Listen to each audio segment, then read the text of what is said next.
Cloud computing மற்றும் டெவாப்ஸில் முழுமையாக தேர்ச்சி பெற ஆர்வமுள்ளவரா நீங்கள்? இந்தியாவிலேயே முதல் முறையாக இகாஸ் கிளவுட் 1-to-1 மற்றும் குழு முறையிலும் அனுபவம் மிக்க பயிற்சியாளர்களால் ஆன்லைன் வழியாக வகுப்புகளை வழங்குகிறது. தினசரி மற்றும் வாராந்திர பயிற்சி வகுப்புகள் மூலம் கிளவுட் மற்றும் டெவாப்ஸ் சான்றிதழ்களை பெறலாம். மேலும் தொடர்பு கொள்ள www.ekascloud.com என்ற இணையதளத்தில் பார்வையிடுங்கள். அன்னை பர்னிச்சர்ஸ், அன்னை திருமண சீர்வரிசை பொருட்கள், டிவி, ஃபிரிட்ஜ், வாஷிங் மெஷின் உள்ளிட்ட 200க்கும் மேற்பட்ட பொருட்கள் அடங்கிய திருமண சீர்வரிசை ரூபாய் 99,000 மட்டுமே. தமிழகம் முழுவதும் இலவச டோர் டெலிவரி. தொடர்புக்கு 7550014440.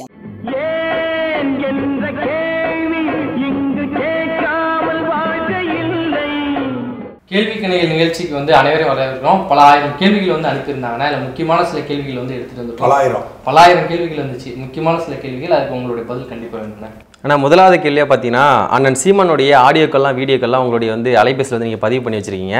அது அவருக்கு தெரிஞ்சிருக்கு, அதனால தான் உங்களுக்கு கட்சியிலேருந்து நீக்காமல் வச்சுருக்காங்க அப்படின்ற மாதிரி ஒருத்தர் கேள்வி எழுப்பியிருக்காருண்ணே. அவர் பேர் என்ன? அவர் பேரில் அந்த குறிப்பிடலைண்ணே. இந்த மாதிரி கேள்வி கேட்கறனுக்கு பேரே இருக்காது. பேர் இல்லாத இந்த மாதிரி பேர் முகவரி எதுவுமே இல்லாத இந்த மாதிரி கேள்வி கேட்பாங்க. இல்லை, நிறைய கேள்விகள் இதே மாதிரி என்னன்னா, சீமானனுடைய வீடியோ இருக்குது, நிறைய இருக்குது. எங்கே இருக்குன்னா, நாம் தமிழர் கட்சி அப்படிங்கிற யூடியூப் சேனல் இருக்குது, தாய் தமிழில் இருக்குது, செந்தமிழன் சீமானில் இருக்குது, எங்கள் ஆசான் அப்படின்னு ஒரு யூடியூப் சேனல் இருக்குது, அதில் இருக்குது. இப்போ தென்னகம் விஷ்ணு, ராவணா வலையொலி, சாட்டை, இதில் அவருடைய வீடியோக்கள் நிறைய இருக்குது. இப்போ அண்ணன் சீமானுடைய தனிப்பட்ட வீடியோவை ஆடியோவை எடுத்து நான் வச்சுருந்தேன் அப்படின்னா, திருச்சி டிஐஜி வருண்குமார் இதுக்குள்ளே அதை வெளியிட்டிருக்க மாட்டாரா? கண்டிப்பாக. ஏன் ஒன்றுத்துக்கும் உதவாத ஒரு தேர்தல் நேரத்தில் நிதி கேட்ட ஆடியோவை வெட்டி ஒட்டி பரப்புனவங்க சீமான். என்னுடைய அலைபேசி 4 அலைபேசி அவங்ககிட்ட தான் இருக்குது. 2024 செப்டம்பர் வரைக்குமான என்னுடைய அலைபேசி, செப்டம்பர் வரைக்குமான நான் பயன்படுத்திய அலைபேசி அவங்ககிட்ட இருக்குது.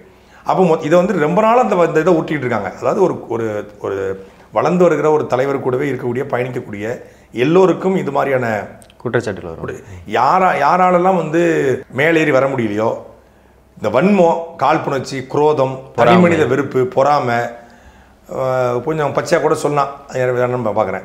அந்த மாதிரி இருக்கிறவங்களுக்கு தான் அடுத்தவனை பார்த்தா ஒரு பொறாமை வரும். இன்னொருத்தரும் கேட்டிருந்தாரு, உங்களை மட்டும் ஏன் டார்கெட் பண்ணுறாங்க அப்படிங்கிற மாதிரி.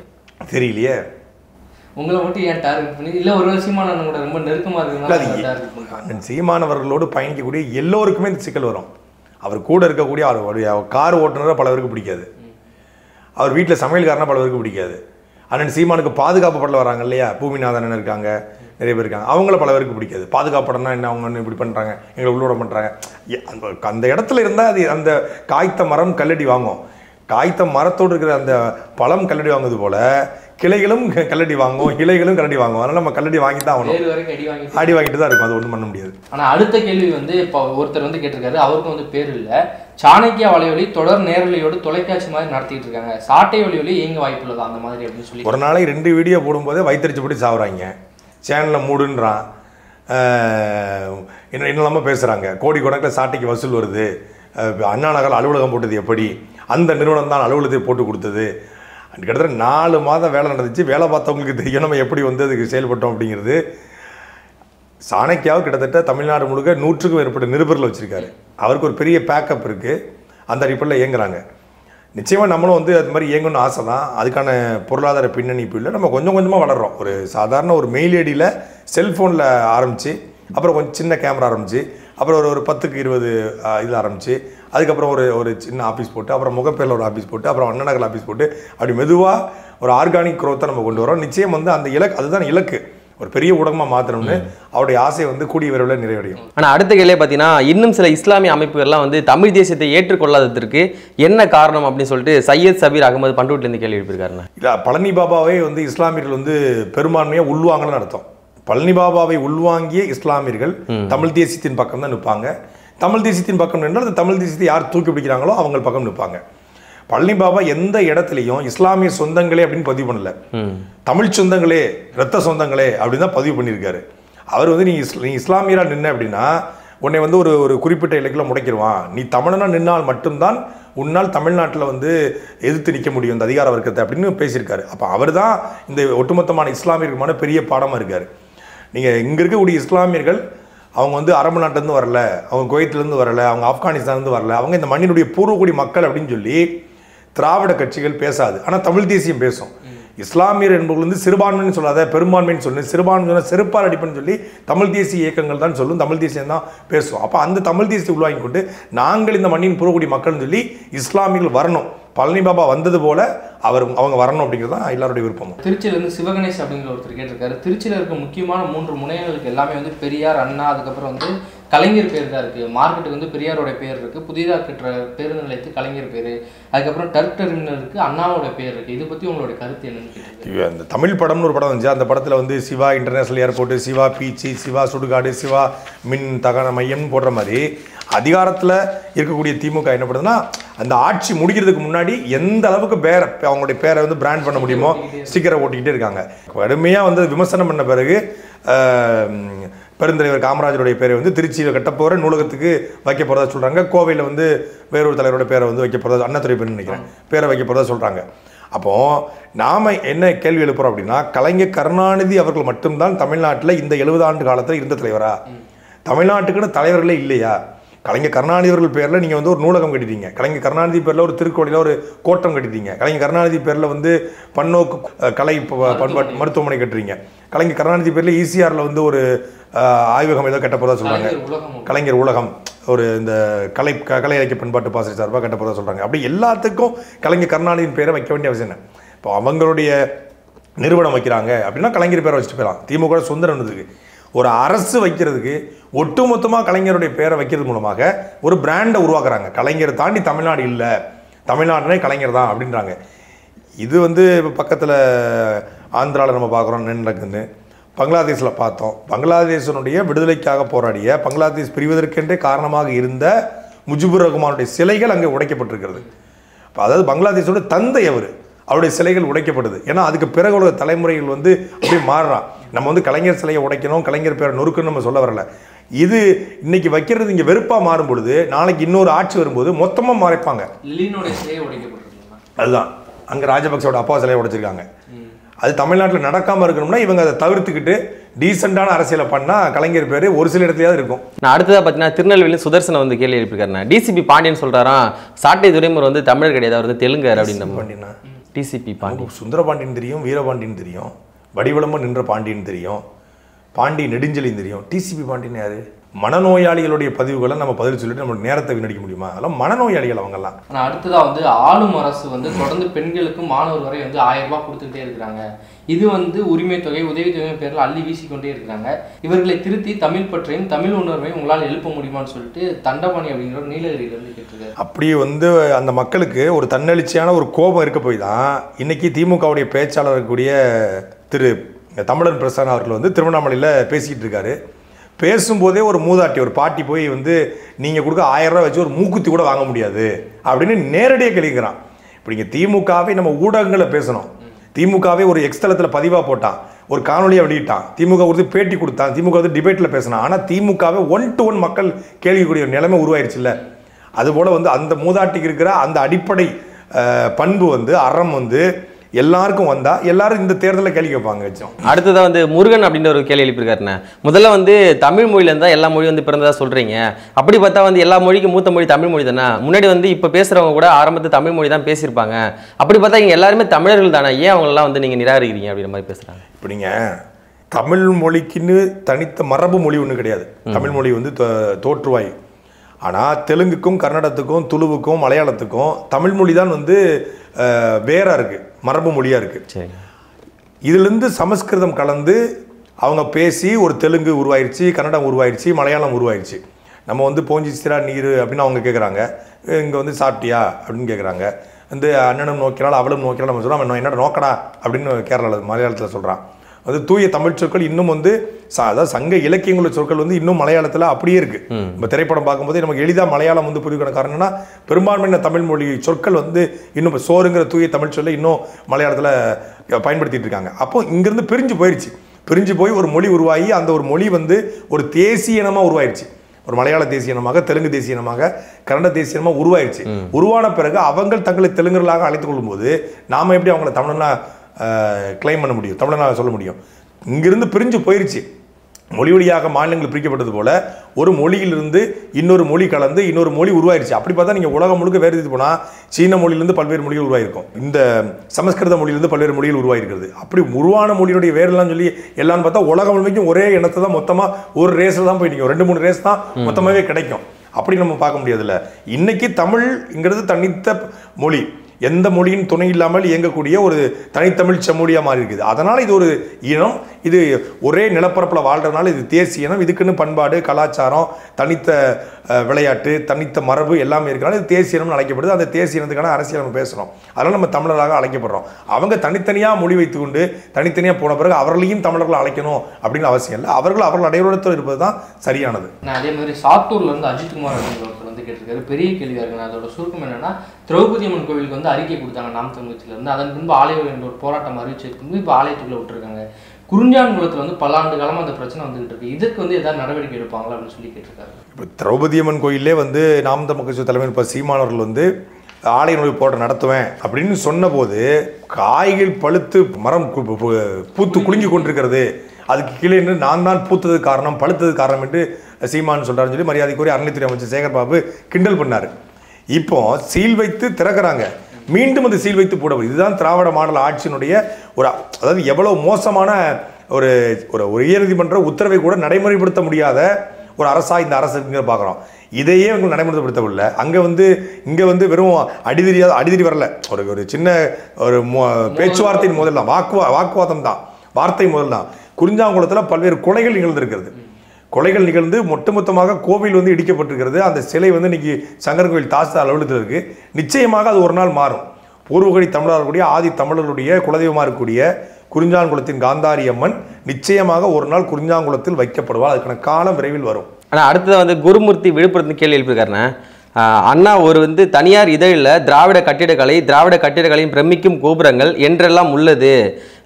எனக்கு வந்து என்ன ஒரு சந்தேகம் அப்படின்னா, இந்த கோவில் அந்த புத்தகத்தில் இருப்பது போல 1800 ஆண்டுகள் பழமையான கோவில் என்று கூறுகிறார்கள். அப்படி இருக்கையில் அங்கு எங்கு திராவிடம் வந்தது? ஒரு தனியார் இதில் வந்து திராவிட கட்டடக்கலை, அது கட்டட பிரம்மாண்டம் இதெல்லாம் பற்றி பேசியிருக்காங்க. அந்த கோவில் வந்து 1800 வருஷத்துக்கு பழமையான கோயில். அப்போ திராவிடம் இருந்துச்சான்னு கேட்குறாரு. அதானே, அதாவது வரலாறு இருக்கிறவன் வரலாற்றை தேடுவான், வரலாறு இல்லாதவன் திருடுவான். அது அவன் நமக்கு தமிழர்களுக்கு வரலாறு இருக்குது, நம்ம தேடுறோம், கீழடியில் தேடுறோம், ஆதிச்சநல்லூரில் தேடுறோம், பல்வேறு வைகை கயிறு நாகரிகம்னு சொல்லி பல்வேறு இடங்களில் தேடுறோம். அதில் நமக்கு ஆய்வுகள் கிடைக்குது. இன்றைக்கி தஞ்சை இப்போ கும்பகோணம் பக்கத்தில் ராஜராஜ சோழனுடைய சமாதி பக்கத்தில் தேடினாலும் தமிழருடைய வரலாறு கிடைக்கும். ஆனால் திராவிடர்களுக்கு எந்த வரலாறும் கிடையாது. வரலாறு இல்லாத போது தமிழருடைய வரலாறை அவன் திராவிட வரலாறாக மாற்றுவான்.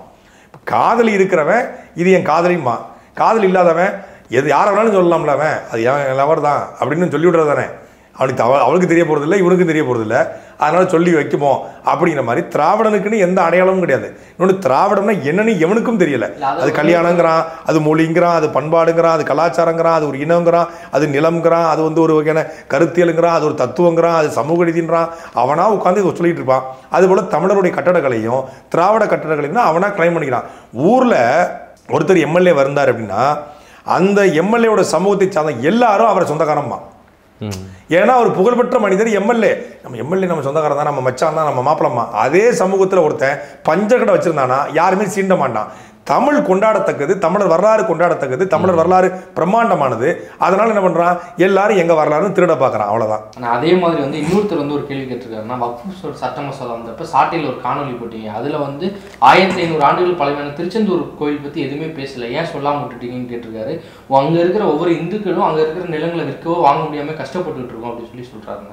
இல்லை, நீங்கள் இது ரெண்டையும் இதோட முடிச்சு போடுவதே ரொம்ப தவறானது. இன்னொன்று வக்ஃபு விவகாரத்தில் வக்ஃபு சட்ட திருத்த மசோதா கொண்டு வராங்க. அதன் மூலமாக 8 லட்சம் ஏக்கர் வக்ஃபு நிலங்கள் வந்து பறிப்பதற்கான வாய்ப்புகள் இருப்பதாக சொல்லப்படுகிறது. ஒரு திருத்தம்னா ஒரு பிரிவில் திருத்தலாம், ஒரு சரத்தில் திருத்தினா அது திருத்தம். 41 பிரிவுகளை திருத்துவது திருத்தம் கிடையாது. வக்ஃபு சட்ட திருத்தம் இல்லை, வக்ஃபு சட்ட திருட்டு மசோதா. அதனால தான் உச்சநீதிமன்றமே அந்த மசோதாவை நிறுத்தி வைக்க சொல்லியிருக்காங்க. அந்த அடிப்படையில் 8 லட்சம் ஏக்கர் 1,20,00,000 மதிப்பிலான இந்தியாவினுடைய பாதுகாப்புத்துறை, இந்தியாவுடைய ரயில்வே துறைக்கு பிறகு அதிக நிலங்களை வைத்திருக்கக்கூடிய ஒரு மிகப்பெரிய அமைப்பு வக்ஃபு. 1952க்கு பிறகு உருவாக்கப்பட்ட 1200 காலகட்டத்தில் இருக்கக்கூடிய பழமை வாய்ந்த ஒரு இறைவனுக்கு கொடையாக கொடுத்து அதன் மூலமாக ஏழை எளிய இஸ்லாமிய மக்களுக்கு பயன்பெறணும் அப்படின்னு கொடுக்குறாங்க. இப்போ மதுரையில் வந்து வக்பு வாரிய கல்லூரி இருக்குது, எல்லாரும் படிக்கிறாங்க, அதில் இந்துக்களும் படிக்கிறாங்க, கிறிஸ்தவரும் படிக்கிறாங்க, எல்லா சமூகமும் படிக்குது. அப்படி உதவி செய்வதற்காக உருவாக்கப்பட்ட ஒரு நிலம் இன்னைக்கு வந்து வேற யாரும் கட்டுப்பாட்டில் பெறக்கூடாது, அதில் ஒரு இந்து நுழைய, அதில் இல்லை ஒரு இந்து வந்து பொறுப்பாளர் வரலான்னு சொல்லி திருத்தம் கொண்டு வராங்க. அதில் வந்து 12 வருஷம் குடியிருந்தா அந்த வக்பு நிலம் வந்து குடியிருந்திருக்க சொந்தம் அப்படின்னு சொல்லி ஒரு திருத்தம் கொண்டு வராங்க. அப்போ இதெல்லாம் முழுக்க முழுக்க அந்த நிலங்களை அபகரிப்பதற்கான முயற்சிங்கிற அடிப்படையில் தான் நாம் வந்து முறையிடும். ஒருவேளை திருச்செந்தூர் கோவில் நிலையங்கள் வந்து அங்கே இருக்கக்கூடிய இந்துக்கள் வந்து பயன்படுத்த முடியலை, விற்க முடியலன்னா நிச்சயமாக அதனுடைய தரவுகளை எடுத்து நம்ம பேசுவோம். பிரகாஷ் வந்து விழுப்புரத்து ஒரு கேள்வி எழுப்பியிருக்காருண்ணா, சீமான் அவர்களையும் நாம் தமிழர் கட்சியும் தொடர்ந்து வந்து அவதூறுகளாலே வீழ்த்திடலாம் அப்படின்னு சொல்லி நினைக்கிறாங்க, அதற்கு உங்களுடைய பதில் என்ன அப்படின்னு கேட்டிருக்காருண்ணா. இல்லை, அவதூறுகளால் எந்த ஒரு தத்துவத்தை ஏற்றக்கூடிய தலைமையும் வீழ்த்த முடியாது. நிச்சயமாக அவதூறுகள் வந்து வேகமாக பரவும், அது பார்க்குறதுக்கு சுவாரஸ்யமாக இருக்கும், அவதூறுகள் வந்து பார்ப்பதற்கு வந்து பார்வையாளர்களை அதிகரிக்கும். ஆனால் அந்த அவதூறு ஒரு நாள் நிச்சயம் வந்து கீழே விழுந்துடும்.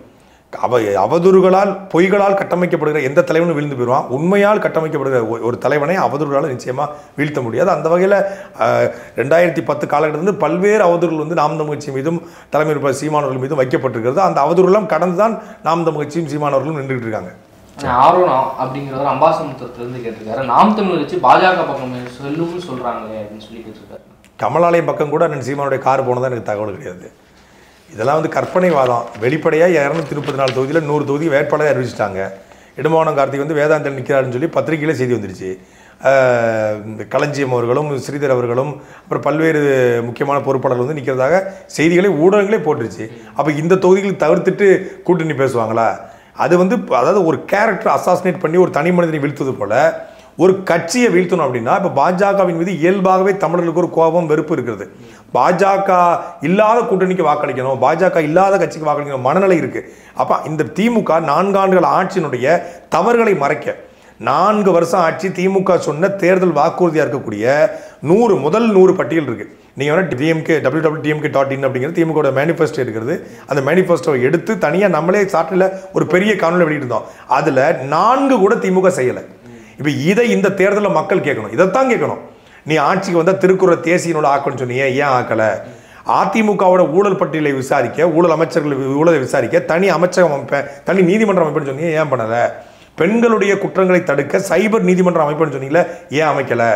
நடைபாதையில் படுத்திருக்கக்கூடிய பயணிகளுக்கு என்று நடைபாதையிலே தனித்தனி தங்கியிருக்க தங்கும் அறைகள் அமைப்புன்னு சொன்னீங்களே, ஏன் அமைக்கலை? இப்படின்னு பல இருக்குது, நிறைய இருக்குது.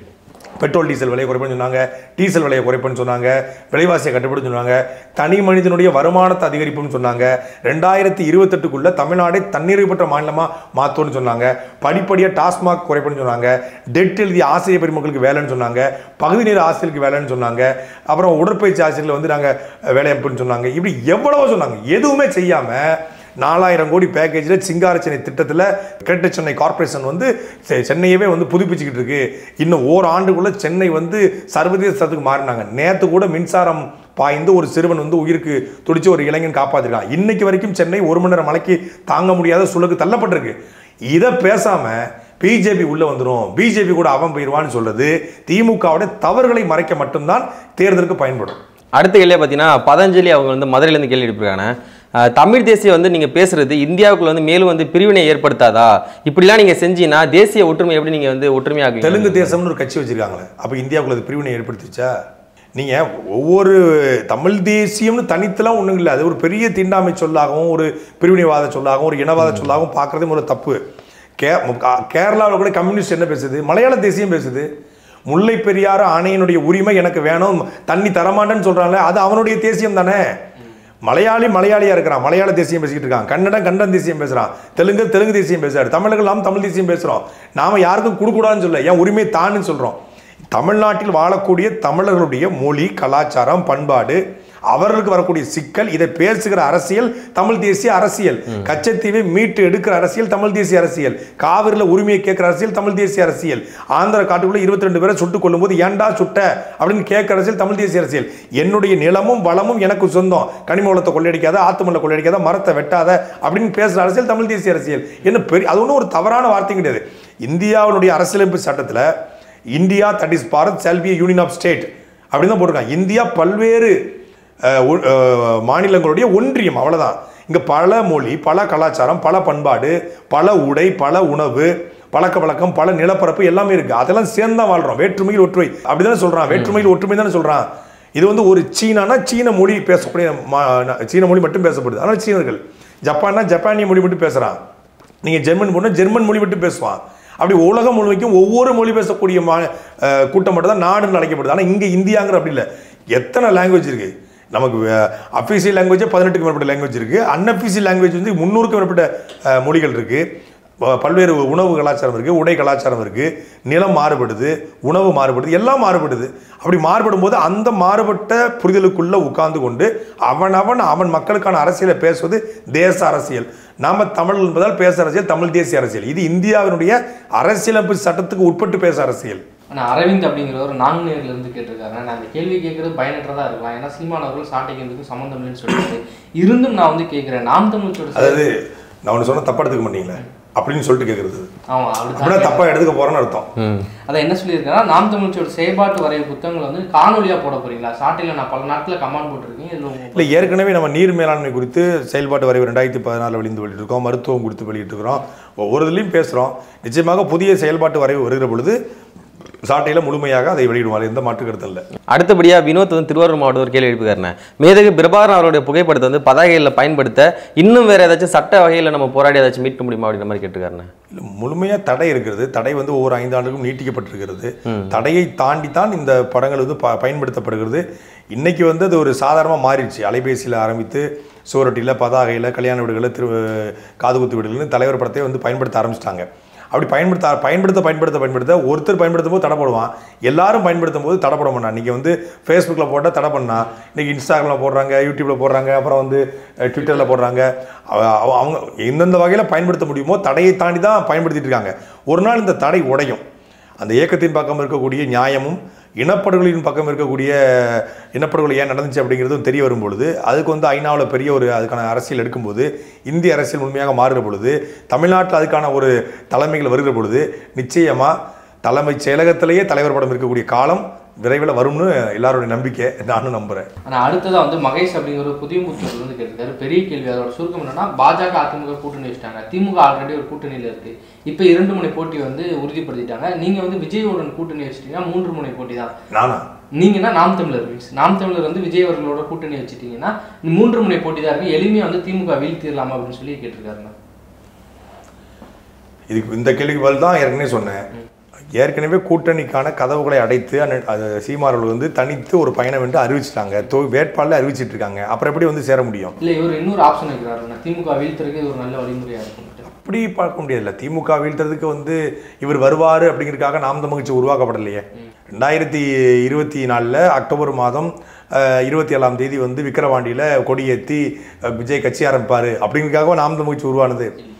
ஜெயலலிதா, கருணாநிதிங்கிற இருவரும் தலைவர்கள் இருக்கும்போது இனத்தை அழித்துவிட்டார்கள், இனத்துக்கு துரோகம் செய்து விட்டார்கள், ஒரு குடும்ப ஆட்சி நடத்தி தமிழ்நாட்டை கொள்ளையடிச்சிட்டாங்க. இந்த கூட்டத்தை ஒழிக்கணும் அப்படிங்கிற வெறியோடு ஒரு கட்சி உருவாக்கப்படுது. அதுக்கும் விஜய் வந்து வருவார் தெரியாது. அன்னைக்கே 2014 போட்டிட்டு வெல்றோம் தோற்கிறோம் அப்படிங்கிற மனநிலையில் ஒரு கட்சி முன்னேறி வருது.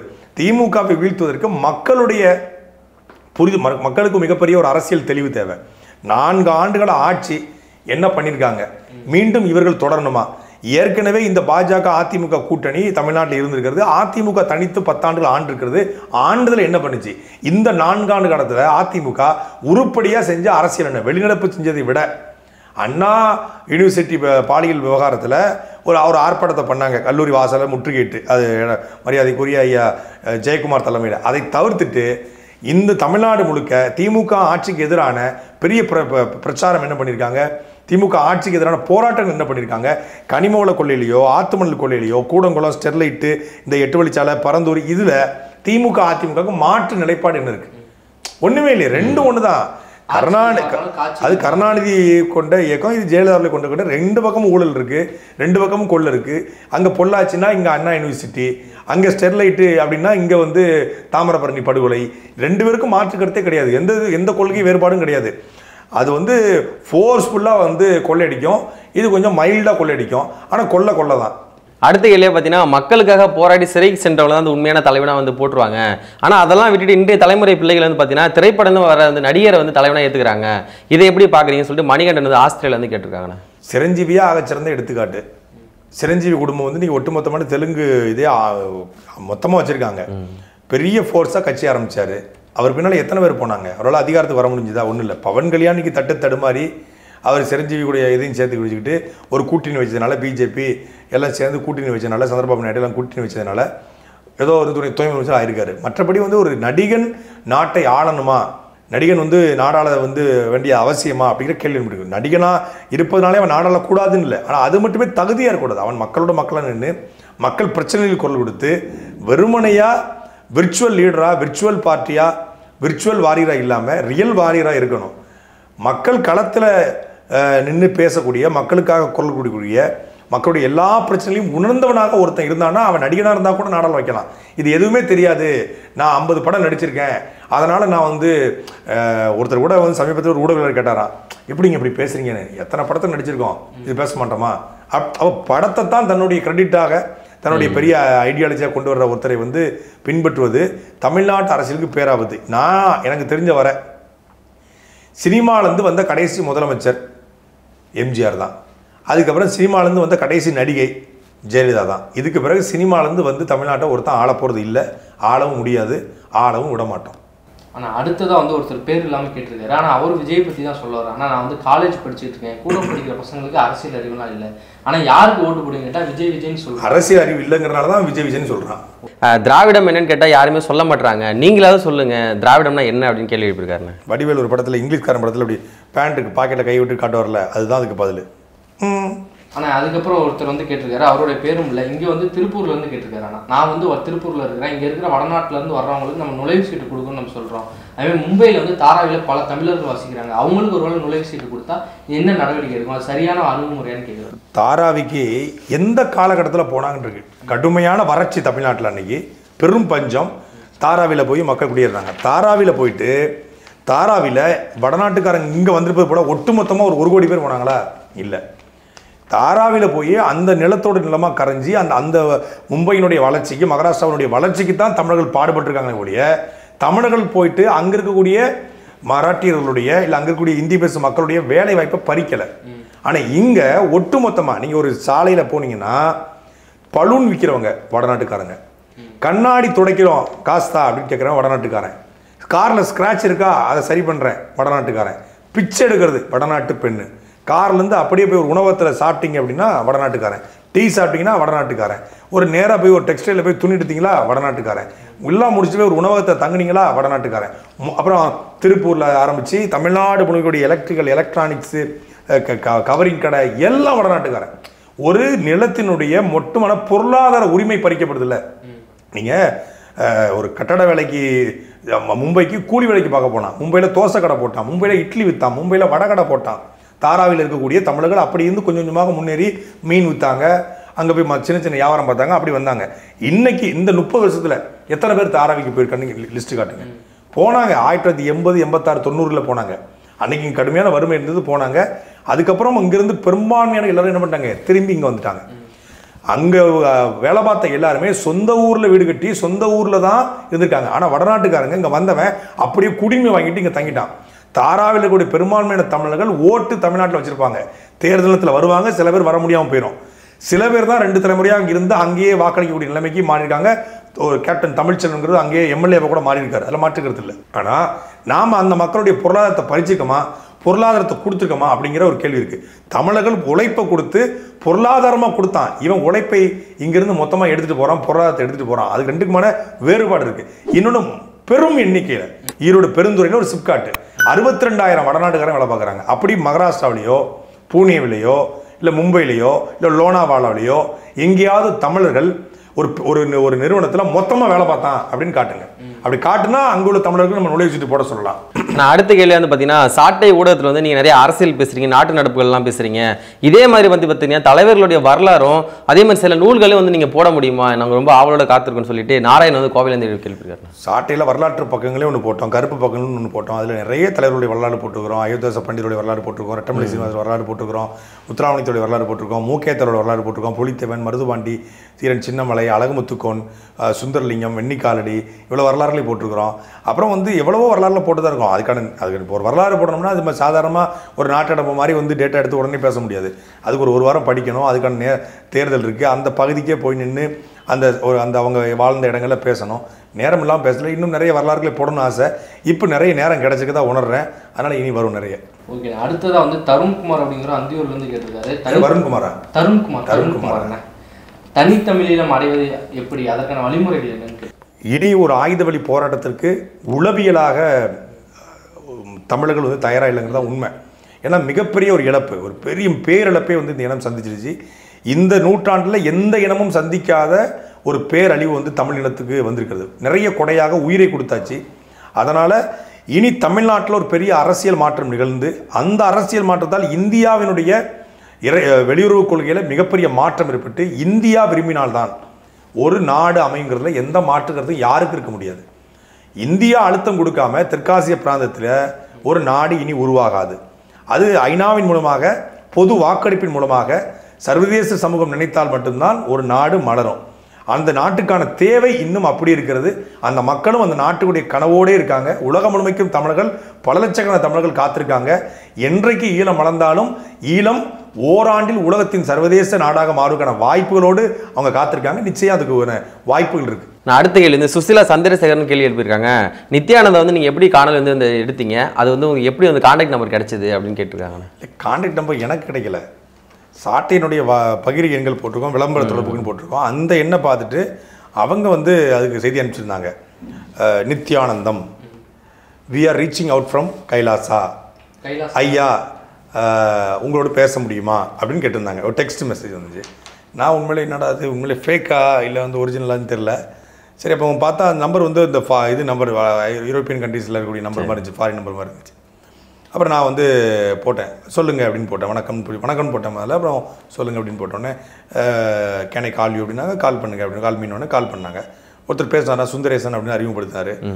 நித்யானந்தோடைய அக்கா பையன் அவர் சுந்தரேசன் பேசி இந்த மாதிரி நாளைக்கு வந்து சாமிஜி வந்து லைவில் வராங்க, அதை உங்கள் சேனலில் போட முடியுமா அப்படின்னு கேட்டாங்க.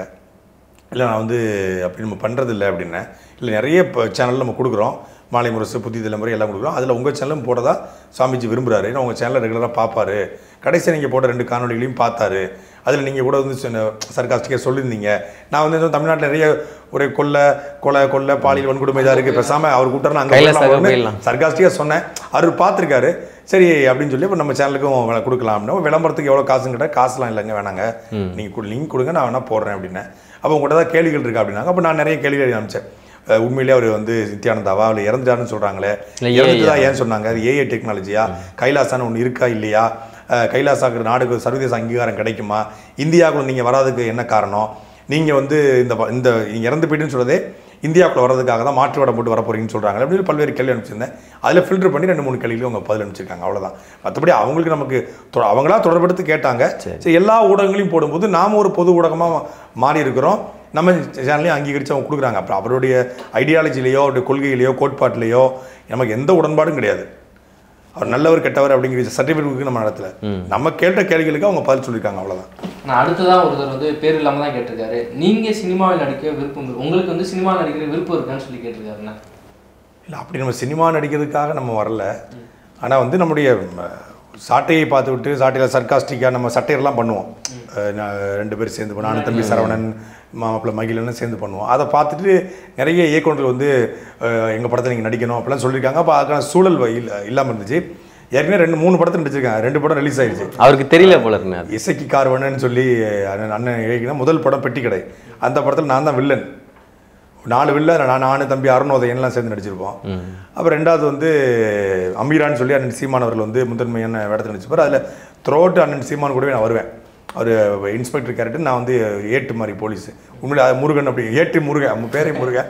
அந்த படம் நல்லாயிருக்கும். ஒரு பாவனாசம் கதை போல் இருக்கும், பரபரப்பாக வெளியாகலை. இப்போ சமீபத்தில் ராஜாக்களி, அது தம்பிராமன் நம்ம மேலே ரொம்ப அன்பாக இருப்பாங்க, சமுத்திரக்கணி நம்ம மேலே அன்பாக இருப்பாங்க. அவங்க கூப்பிட்டாங்க, சுரேஷ் கமாச்சன் தயாரிப்பு அப்படிங்கிறதுனால அந்த படத்தில் ஒரு சின்ன வேடத்தை போட்டோம். நடிக்கணுங்கிற ஆர்வம் இல்லை. நமக்கு தெரிந்த இயக்குநர்கள் வந்து நிறைய பேர் சொல்லியிருக்காங்க, கதை சொல்லியிருக்காங்க. இல்லை சின்ன சின்ன கதாபாத்திரங்கள், முக்கியமான கதாபாத்திரங்கள், அது வாய்ப்பு வரும்போது பண்ணுறது. நான் அடுத்த கேள்வி வந்து பார்த்தீங்கன்னா, பொறுப்புள்ள முக்கிய அமைச்சர்கள் வந்து அநாகரிகமாக பேசுகிறாங்க.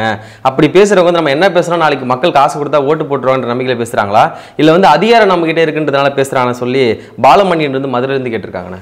நிச்சயமாக அதிகார திமிர் தான் அது. வந்து அதிகார திமிருங்க தாண்டி திமுக அப்படிங்கிற ஒரு கட்சி அது ஆபாசத்தில் தான் உருவாக்கப்பட்டுச்சு. இது நான் சொல்ல பொன்முடி சொல்லியிருக்காரு. நீங்கள் வந்து அந்த காலகட்டத்தில் மக்களை ஈர்ப்பதற்காக நாங்கள் இந்த பாணியை கடைபிடிச்சோம் அப்படிங்கிறாரு. இப்போ நம்ம ஊரில் தெருக்கூத்து போடுவாங்க, அதில் சில தெருக்கூத்தில் கூட சில ஆபாசங்கள் இருக்கும். அதை தாண்டி இந்த கரகாட்டம் அப்படிங்கிற பேரில் இன்றைக்கி வந்து ஆபாச நடனங்கள் இருக்குது. அதுக்கு ஒரு கூட்டம் இருக்கும். எப்போவுமே இந்த ஆபாசம், இந்த ஒரு விரசமாக பேசுகிறது, இதுக்கு என்றைக்குமே 18+ கண்டென்ட்டுக்கு வந்து என்றைக்குமே ஒரு கூட்டம் ரசித்து கொண்டே இருக்கும். இன்னைக்கு யூடியூப்லேயே வந்து ஆபாசமான தம்ப்நெயில் வைக்கக்கூடிய திமுக யூடியூபர்ஸ் வந்து பல பேர் இருக்கிறான். அவன் பிழைக்கிறதே அந்த ஆபாசத்தை வச்சு தான் பிழைச்சிக்கிட்டு இருக்கான். அன்னைக்கு வந்து நன்னிலம் நடராஜன், தீப்பொறி ஆறுமுகம், இவங்க எல்லாமே ஆபாச பேச்சாளர் ஆகிவிட்டாங்க. கருணாநிதி ஒரு ஆபாச பேச்சாளர் தான், ஒரு ஆபாச எழுத்தாளர் தான். வான்கோழி, வேலைக்காரி அப்படிங்கிற மாதிரியான நூல்களை எழுதி தான் கருணாநிதி போன்றவர்கள் வந்து அடையாளப்பட்டாங்க. அதே போல் வந்து அண்ணாதுரையும் வந்து ஒரு ஆபாச எழுத்தாளராக தான் அடையாளப்பட்டிருக்காரு. திராவிடம் அப்படிங்கிற இந்த கோட்பாடே, திராவிடம்ங்கிற இந்த கலாச்சாரமே, இந்த திராவிட கும்பலே இது மூலியமாக தான் அடையாளப்படுத்தப்பட்டுச்சு. இப்படி தான் வந்துச்சு. ரொம்ப ரொம்ப நிறைய பேசலாம், அது பட்ட பலருடைய மனசு கஷ்டப்பட்டுருக்கனால பேசுறது இல்லை.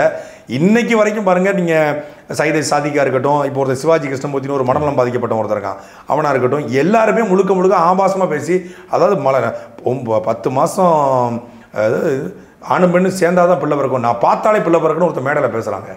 சிவாஜி கிருஷ்ணமூர்த்தி பேசுகிறான், கண்ணாலே நான் வந்து இது பண்ணிடுவேன் அப்படிங்கிறான். இதெல்லாம் என்ன மாதிரியான பேச்சு? இதே வந்து திமுகவுடைய ஆட்கள் உட்காந்து மேடையில் உட்காந்து கை தட்டி ரசித்து சிரித்து குலுங்கிக்கிட்டு உட்காந்துருக்காங்க. சைதை சாதிக்கு வந்து ஒட்டுமொத்தமாக வந்து பாஜகக்கூடிய பெண்கள் எல்லாமே வந்து மோசமான சொல்ல பயன்படுத்துகிறான். குஷ்பு வந்து எங்கள் அண்ணன் வந்து இந்த மாதிரி பண்ணாருன்னு சொல்லி, சின்னவர் பண்ணாருன்னு சொல்லி யாரையோ ஒருத்தன் பேரை சொல்கிறான். இது மகளிர் அணி வரைக்கும், தேசிய மகளிர் ஆணையம் வரைக்கும் போயிட்டு குற்றச்சாட்டு எழுந்து விசாரணைக்கு உட்பட்டு வந்தான். அப்படித்தான் திமுக பிரசன்னா கூட, இந்த திராவிட பிரசன்னா கூட மேடையில் பேசும்போது ஆபாசமாக பேசக்கூடியது தான். இந்த திமுக இன்னைக்கு ராஜீவ்காந்தி அவன் வந்து ஒரு ஆபாச பேச்சில் தான், இயல்புலேயும் ஒரு ஆபாசவாதி. அப்படி பல பேர் இருக்கிறான். சமூக வலைதளத்தில் திறந்தால் ட்விட்டர் பக்கத்தில் திமுக ஐடி விங்கு பாருங்க, அவன் ஒரு ஆபாச குடோனாக இருப்பான். அதனுடைய நீட்சி தான் பொன்முடி வந்து உண்மையை ஒத்துக்கிட்டாரு. திமுக இப்படி தான் வளர்ந்துச்சு, திராவிடம் இப்படி தான் வளர்ந்துச்சு அப்படின்னு உண்மையை ஒத்துக்கிட்டாரு. நமக்கு சைவம் அப்படின்னா நமக்கு வந்து முருகன் ஞாபகத்துக்கு வருவார், சிவன் ஞாபகத்துக்கு வருவார். சைவம் அப்படின்னா நமக்கு திருவாசகம் ஞாபகத்துக்கு வரும். வைணவம்னா நமக்கு ஆழ்வார்கள் ஞாபகத்துக்கு வருவாங்க, பெருமாள் ஞாபகத்துக்கு வருவாங்க. அவங்களுக்கு சைவம் வைணவம்னா படுக்கிறது ஞாபகத்துக்கு வருதுன்னா அப்போ அவங்க எண்ணம் பூரா அதில் தானே இருக்குது. ஆனால் அடுத்ததாக வந்து ராமநாதபுரத்தில் வந்து ராம் சரவணன் ஒருத்தர் வந்து கேட்டிருக்காரு, தமிழ் தேசியத்தின் முதல் எதிரி யார், பாஜகவா திமுகவா? தமிழ் தேசியத்தை அழிக்க துடிக்கிற, தமிழ் மொழிக்கும் தமிழ் இனத்துக்கும் தமிழ் பண்பாட்டுக்கும் கலாச்சாரத்துக்கும் எதிராக இருக்கக்கூடிய எல்லோருமே தமிழ் தேசிய எதிரிகள் தான். திராவிடம் வேறு ஆரியம் வேறு அப்படின்னு சொல்லி பிரிச்செல்லாம் பார்க்க முடியாது. ஆரியமும் திராவிடமும் ஒரு நாள் கைகோர்த்து கட்டிப்பிடித்து சங்கமிப்பாருன்னு சொல்லி தெய்வ திருமணார் முத்துராமலிங்க தேவர் சொல்லிட்டு போயிருக்காரு. நாம் அதை பல இடங்களில் பார்த்துருக்கோம். நீங்கள் பாருங்கள், பரந்தூர் விமான நிலையம் அவன் கேட்குறான், இவன் எடுத்து கொடுக்குறான்.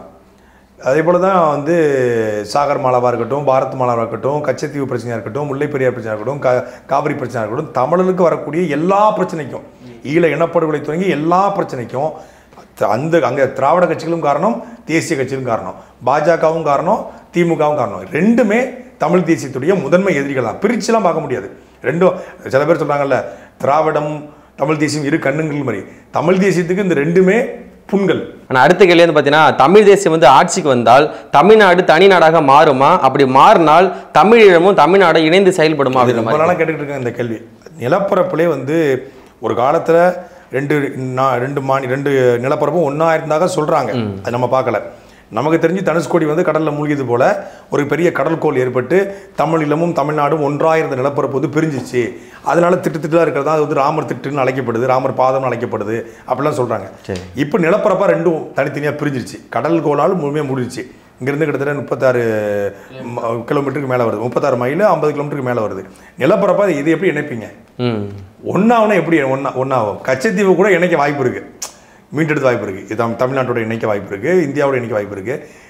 ஈழம் என்பது தனி நாடு. அது இலங்கை தீவுக்குள் இருக்கக்கூடிய ஒரு தனி நாடு. அங்கே வாழக்கூடிய மக்கள் தமிழர்கள், அவர்கள் பேசுகிற மொழி தமிழ் மொழி, அது அவருடைய தாயக பூமி. அதை எப்படி தமிழ்நாட்டோடு இணைக்க முடியாது? தமிழ் தேசியம் என்பது நான் ஏற்கனவே தெளிவாக கொடுத்தேன், இந்தியாவினுடைய சட்டத்திட்டத்துக்கு உட்பட்டு, இந்திய அரசியலமைப்பு சட்டத்துக்கு உட்பட்டு, இந்தியாவுடைய தேர்தல் அரசியலில் உட்பட்டு, இந்திய ஜனநாயகத்திற்கு உட்பட்டு தமிழ்நாடு ஒரு சுயேட்சையான மாநிலத்தை உருவாக்குவதுதான் தமிழ் தேசியத்தின் கோட்பாட்டை ஒழிய தமிழீழத்தை கொண்டு போய் தமிழ்நாட்டோடு சேர்ப்பது தமிழ் தேசியம் அல்ல. அது தமிழ் தேசிய அரசியலுக்குடைய பயணம் தமிழீழத்தை அடைவது இறுதி இலக்கு. அந்த இலக்கை நோக்கிய பயணம் இருக்கு. தமிழ்நாட்டில் ஆட்சியை பிடிச்சி தமிழீழத்தை இணைக்கிறது சாத்தியமற்றது, அதுக்கான அதிகாரமும் இல்லை. ஆனால் அடுத்ததாக ஒருத்தர் கேட்டிருக்காரு, தொடர்ந்து பள்ளி மாணவர்கள் மத்தியில் கல்லூரியிலையும் சாதிய ரீதியான சண்டை அதிகரிச்சுட்டே இருக்கு. காரணம் பள்ளி கல்லூரி நிறுவனமா இல்லை பெற்றோர்களான்னு கேட்டிருக்காரு. பெற்றோர்கள், பள்ளி கல்லூரி நிறுவனம் இதெல்லாம் தாண்டி இந்த கல்வி முறை, நீங்கள் இந்த கல்வி முறை மெக்காலே கல்வி திட்டம், இதே மெக்காலே தான் இந்த சிறைச்சாலைக்கான விதியும் உருவாக்குறாரு, இதே மெக்காலே தான் கல்வி முறையும் உருவாக்குறாரு. அப்போ இந்த கல்வி முறையே ஒரு சிறைச்சாலை, இந்த கல்வி திட்டமே ஒரு தண்டனை திட்டம். இந்தியாவுடைய தண்டனை சட்டம் இருக்கு இல்லையா, தண்டனை சட்டத்தை உருவாக்கணும் மெக்காலே, நம்முடைய பாடத்திட்டத்தை உருவாக்கணும் மெக்காலே. அப்போ பாடத்திட்டமே ஒரு தண்டனை மாதிரி தான். இதில் என்ன படிக்கிறோம் இருக்கு, எதை படிக்கிறோம் இருக்கு. நீங்கள் இங்கே அறம் கற்றுக் கொடுக்கப்படுதா, ஒரு ஒழுக்கம் கற்றுக் கொடுக்கப்படுதா? இல்லை முன்னாடி நம்ம ஒரு பாடத்திட்டத்தில் படிச்சிருப்போம், ஒரு வேடன் என்ன பண்ணுவான், ஒரு புறாவை குறி வைப்பான். குறி வைக்கும்போது ஒரு எறும்பு கடிச்சிடும். அப்போ அந்த குறி தவறிடும், அந்த புறா தப்பிச்சிடும். அப்போ ஒரு எறும்பு தண்ணியில் மேலே வந்துக்கிட்டு இருக்கும். அந்த புறா மேலே இருந்து என்ன பண்ணும், ஒரு இலையை கொத்தி போடும். அந்த இலையில் இது வந்துடும். இது என்ன இது ஒரு மிகப்பெரிய ஒற்றுமைக்கான பாடம். இது எறும்புக்கும் புறாவுக்குமான ஒற்றுமை கிடையாது, ஒட்டுமொத்தமான மாணவ சமூகத்திற்கு, மனித சமூகத்துக்குமான ஒற்றுமை. ஒரு எறும்பு ஒரு புறாவை காப்பாற்றுது, பதிலுக்கு பதில் புறா இந்த மாதிரி உதவி செய்யுது அப்படிங்கிறது தான் அதனுடைய கதை சொல்கிற நீதி. ஆனால் இன்னைக்கு அதுபோல் கதைகள் இருக்கா? இன்னைக்கு அதுபோல் வாழ்க்கைக்கான தத்துவங்கள் சொல்லப்படுது, ஆனால் இல்லை. அப்போ இன்னைக்கு மாணவர்கள் செல்ஃபோனில் மூழ்கிட்டாங்க. செல்ஃபோனில் கொடூரமான வன்மத்தை உருவாக்கக்கூடிய, ஒரு வேட்டையாடக்கூடிய, கன் ஃபைட் பண்ணக்கூடிய இந்த மாதிரி கேம்ஸ் பக்கம் போயிட்டான், விளையாட்டு பக்கம் போயிட்டான். ப்ளூ வெயில் அப்படின்னு ஒரு விளையாட்டு விளையாண்டு மாணவர் மரணத்தை தேடி கொடுறான். அப்போ அதே போல் பெற்றோர்களும் பரபரப்பான வாழ்க்கையில் பணம் தேடுறது, இப்போ மாணவர்களுக்கு இப்போ பிள்ளைங்களோட செலவு பண்ணுறதில்ல. பள்ளிக்கூடம் முடிஞ்சு வந்தோடனே ஒரு கபடி போன்ற அதில் வேறு ஏதாவது விளையாட்டில் விளையாண்டு ஒரு ஒற்றுமையை தரக்கூடிய விளையாட்டுகள் எல்லாமே குறைஞ்சி போச்சு. ஒரு ஒட்டுமொத்தமான கல்வி முறை, பாடத்திட்டம், பெற்றோர்கள், சமூகம், அரசு, இது எல்லாம் சேர்ந்து தான் மாணவர்களை இந்த வன்முறை நோக்கி தள்ளியிருக்குன்னு நான் பார்க்குறேன். நான் கள்ளக்குறிச்சிருந்து பரசுராமன் அவர் கேள்வி எழுப்பியிருக்காங்க, அண்ணன் சீமான் அவர்களும் விஜய் அவர்களும் தனித்தனியாக நிற்கிறாங்க, இது யாருக்கு லாபம், ரெண்டு பேரும் ஒன்றா சேர்ந்தா வெற்றி அடைய முடியுமா அப்படின்னு கேட்டிருக்காருண்ணா. அப்படியெல்லாம் கிடையாது. அவர் ஒரு ஐடியாலஜியோட வராரு. அண்ணன் சீமான் அவர்கள் ஏற்கனவே ஒரு ஐடியாலஜி பேஸ்மெண்ட் போட்டிருக்காரு. இது நிரூபிக்கப்பட்ட வாக்குகள், அது நிரூபிக்கப்படாத வாக்குகள். விஜய் கட்சி தொடங்கி இன்னும் அரசியலுக்கே கட்சி தொடங்கினாலும் அரசியலுக்கு வந்தாலும் மக்கள்கிட்ட வரல. மக்கள்கிட்ட அவர் என்னவா நிற்க போறாரு, உண்மையிலே ஒரு திமுகவுடைய வாக்குகளையும் அதிமுக வாக்குகளையும் வாங்க போறாரா, அது வாங்கினா எவ்வளோ வாங்குவார் அப்படின்னு பல கேள்விகள் இருக்கு. இன்னும் ஓராண்டுகள் அரசியலில் தமிழ்நாடு அரசியல் முழுமையாக மாறக்கூடிய வாய்ப்புகள் இருக்கு. மக்கள் ஒரு பெரும் புரட்சிக்கு தயார் கூட ஆகலாம். அதனால் இப்போதைக்கு 2 பேர் சேர்ந்தா தான் பண்ண முடியும், 2 பேர் பிரிஞ்சுட்டா யாரும் அது தப்பு. மொத்த திமுக எதிர்ப்பு வாக்களும் ஓரிடத்தில் குவிக்கிற பொழுது நிச்சயமா திமுக வீழ்த்தப்படும்.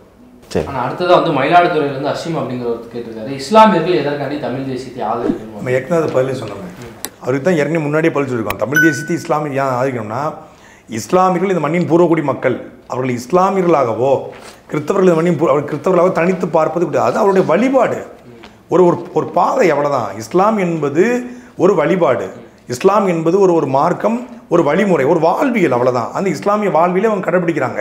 அவருடைய மொழி தாய்மொழியாக இருந்தால், அவர் இந்த மண்ணின் பூர்வக்குடி மக்களாக இருந்தால், அவர் தமிழ் தேசியத்தை பின்பற்றினால் மட்டும்தான் அவர்களுக்கான அடிப்படை உரிமை கிடைக்கும். இன்னொன்று, நீங்கள் இஸ்லாமியர் அப்படின்னு ஒரு போர்வைக்குள்ள நம்ம மொத்தமாக இருந்த பொழுது அவன் எளிதாக அதை தனித்து காயின் பண்ணி வாக்குலேருந்து எல்லாத்தையும் அவருடைய உரிமையில் பறிச்சிடறான். அவர் தமிழராக தமிழ் தேசியவாதியாக இருந்தால் அவரை யாராலும் வீழ்த்த முடியாது.